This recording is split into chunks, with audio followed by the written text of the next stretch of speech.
Hello, and thank you for having a look at this app that I've been working on. It's an app designed for teachers and students. Uh, there's a lot behind it, but today I just want to show you simply how to get started with it and what some of the essential free features are. So the first thing is you navigate to the website itself. It's jetscholar.com. You'll come to this landing page. On here is a few links. Some reading for you to do. There's a little video on how it works.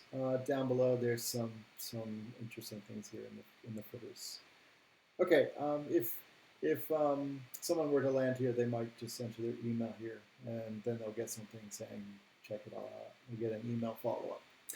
All right. Well, first of all, really what I'd like you to do is to actually register, and I'll take you through that process. Register by clicking on the sign up button here, and that will bring you to this page. Now, this form here, it's important that you fill it out with all the details, and I'll explain that as we go. So the first thing is I am a teacher.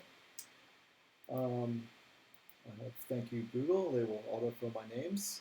I'm going to use my Gmail account here. So I'll just type that in, type the email.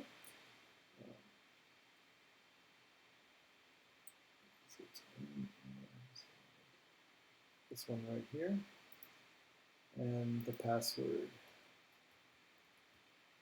Okay. The school here is not an essential thing, but you can type in your school there. This is important. Currently, I have just two countries that can use this, Australia and the US. This is important. Now, I work at a private school, and this school here has a different timetable, so it's important that you click this if you work at this school. However, if you work at a different school, well, if you work in New South Wales, New South Wales is divided into Eastern and Western divisions. ACT has their own timetable, Queensland, Victoria, etc. And as far as the United States is concerned, only California is considered at this stage. The United States has a really bizarre schedule. It's very difficult to actually use this program with it. So we'll select CGS because that's the school I go to. Click agree and register. All right. At this stage now, you need to go to your email box and find the link. And let's see, where are you? There it is. I've got a new link. And you'll get this email. You should get this email. If you don't, check your spam box, etc. If you don't see this link here, then I'll put the manual link below. These are both the same thing, essentially. So you click on that. That will take you to the sign-in page. I don't know why this red bar keeps showing up, but it will automatically populate for you your email address and your password. You can click Remember Me and hit sign in. Now all this OAuth stuff over here is not functioning. I'll probably remove it. All right, anyways, click sign in. All right, and the first thing that happens is you come to your dashboard. And on your dashboard, you will see three things: upcoming classes, actions, and tasks. All right, so these are the tasks that the app actually wants you to work on. Not all of these are fully functional, but the first is a timetable. After you've done that, you can add room numbers, your profile card, and then starting to join groups, etc. Later on, you can add a work schedule and a training schedule. And these sorts of things will help you manage and predict, eventually, predict your availability for certain activities and help you schedule your time better. And they should show up in the today's actions box when you're done. Okay, so that's the dashboard. If over here on the left side is the menu, you can shrink that menu for more real estate. When you have set up your timetable, you will be able to come over here and see a timetable, and you'll see that in a second. You'll also get a backpack. In the backpack, you have your workbooks. You automatically get a core book. I'll talk about that later. Profile page. You have an actions page. Groups. And meetup and help. This meetup is for video conferences with your groups. This is in work right now, but once this is up, this will be awesome. Okay, back to the dashboard. Let's get stuck right into our first tasks. Okay. A bit of lag. All right, so you can either click on this set button for doing a timetable, or you can go right down the list here on your tasks. So let's just go ahead and click this one. All right, now the philosophy here is simple. If you've ever tried to set up a timetable, say using Google's calendar, it can be really annoying. Yeah, it's just annoying, let's put it that way. This timetable, however, is a little bit different. I designed it so that it will take a very minimal amount of time to do. As long as you have your timetable in front of you, you're ready to go. So get a timetable, and I'll walk you through it. So let's begin. All right, so the first thing is you come to the coordinator tool, and that will ask you 3 questions. Basically, it's trying to work out what sort of timetable your school has. Now, our school has a 2-week or a 10-day cycle, so click that. Okay. And then you have to hit next, sorry. And then we have 5 periods in a day. Next. And I currently have 6 subjects that I'm teaching. You click, and then that'll register that information. Then you come to this page. This will ask you to enter your subjects. So you can write whatever you want here. The first subject that I'll put here, I like to put them in order. I have a year 7, and a year 8 IT class. Now I have 4 science classes.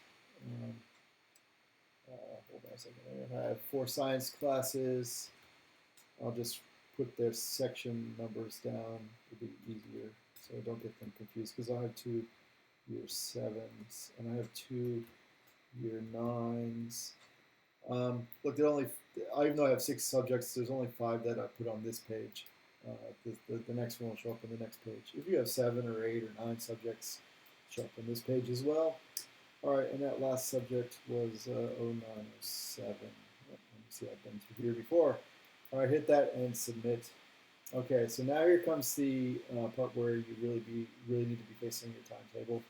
That's pretty cool. You can jump to any one of these days. So we have a 10-day cycle. Day 1 obviously is Monday of the week 1, etc. Day 6 is the week of that. So you can go through you can work your way through all of these, but by the time you get to day 10, you'll have the last chance to submit.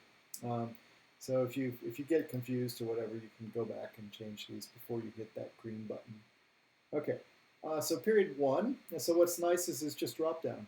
So period 1.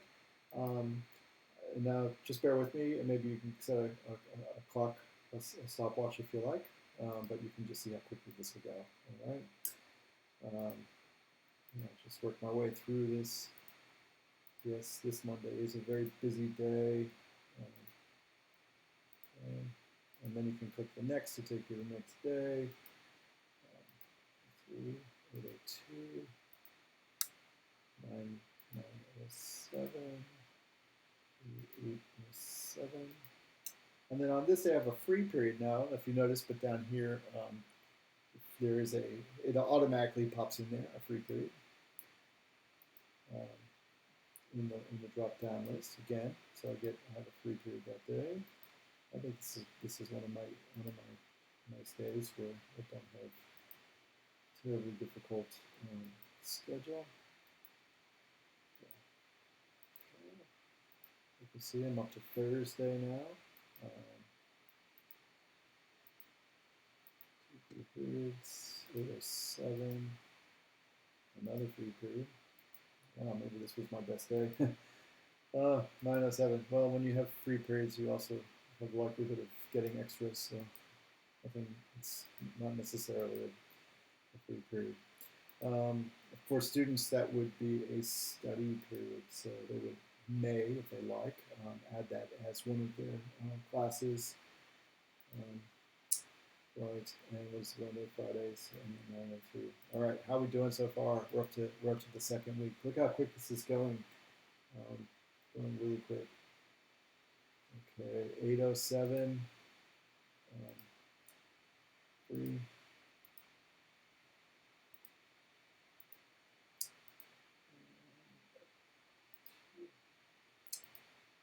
Okay.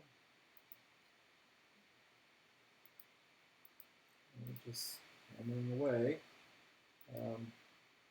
You'll see the utility of this as after this one hard step is over.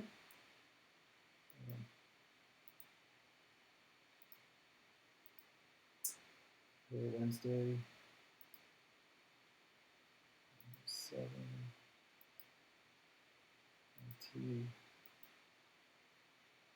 again.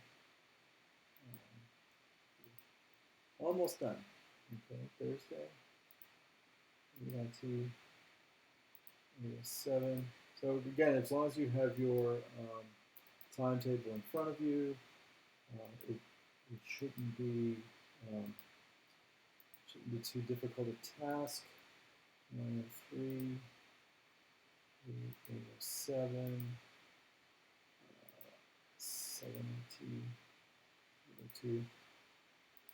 Again, you can name your classes whatever. That's fine. So I've got them all populated, but let's say I made a mistake and I thought, oh wait a minute, did I put the wrong one in for Friday that day? So you can kind of flip back and you can see that they stay in there, they're populated, they won't change. And if you feel comfortable with all of that, you can come down here and lock it in. So boom. And then after I've clicked that, voila, there is my timetable. All right, so now I have a working timetable, and this looks great on the phone. It's perfect, so you can see that we're already in term 2. It's week 1. This will automatically flip over to week 2 in the next week, etc. So week 3, etc. Yeah. So the cool thing is now, if you also go to your backpack, you'll see that you'll have a notebook for each of those classes that you've put in. And this is the cool thing, the interactive notebooks. So when I first come to my year 7 class, you'll see it should go right to term 2, but you'll see that I have nothing actually in the notebook except a title page. Okay, so let's just go back to the dashboard now. And you can see that since this is Friday, it's already switched to the next Monday. Okay, and you can click on any of these to go to that particular class. So let's click on this. Oops, got the wrong Monday. Let me go back to the timetable. Let's go and let's go and look at this Monday. All right, so you can see up here it has the date. Over here it's saying become a member to get this functionality. And if you click on that, then it's going to beg you for money. All right, but it doesn't just yet because it's just a dead link. However, up here this will give you more information about the lesson. Some of this is actually I'm just still testing through it. Also allow you to edit. So you can change, you can add the room here if you want to change a room, or you can change the subject. Let's say the teacher switched the lesson on you. You can change it there. Okay, and one thing I do want to point out too is that up here you didn't see this before, but you start off with a white paper airplane. As you develop experience, the plane starts to change colors, and then once you get to the level of actually running groups, this will then switch to a new icon altogether, which is a surprise. But if you click on this, it is clickable. It will take you to your awards page here. And at this stage, it's just saying how many things you've uploaded, how many actions you've completed, how many groups you're working with, how many meetings you have run. Okay, I think I'm going to pretty much end this here. I think I've showed you everything. I'd like you to have a crack at it. Um, Yeah. So, oh well, to get an action here, you will need to have entered something. So, for instance, um, um, if you had done something, this is my year 8 class today. We looked at the skeleton today in class. I'll write that, and we had a guest speaker talk to us. A guest speaker who was studying orthopedics. Guest speaker entered, and if I just enter that, um, if I enter that now, that's actually locked in. It is term 2. Unfortunately, this should switch to term 2, but then you can see already I put a page in there with that. Now, also, last thing here is these buttons down here. Not all of them are functional yet, but they all will have a meaning. Currently, Jupyter, if you click on Jupyter, it will bring up this pop-up, and up here you'll be able to pick a type of task. So this is a homework task. When is it due, or how long? So basically, I'm sort of using the getting things done sort of methodology here. You need to kind of guesstimate how long it'll take. This particular homework might take me 40 minutes to do. Specifics, review questions. Maybe I'm asked to do review questions 1 through 10. And the status is in progress. And when is it due? It will be due, let's say, next Monday, the 4th is due then. And then down here you can add a next step, like um, review, teacher feedback, okay, something like that. Click Save Changes, and then what that will do when you go to your dashboard, you now have an action that's set up here for you. And when you've done that action, if I say the task is complete, um, this is going to look a little bit better, but after I've said I've completed the task and I'm going to archive it, save changes, you'll see that that has fallen off of my action list.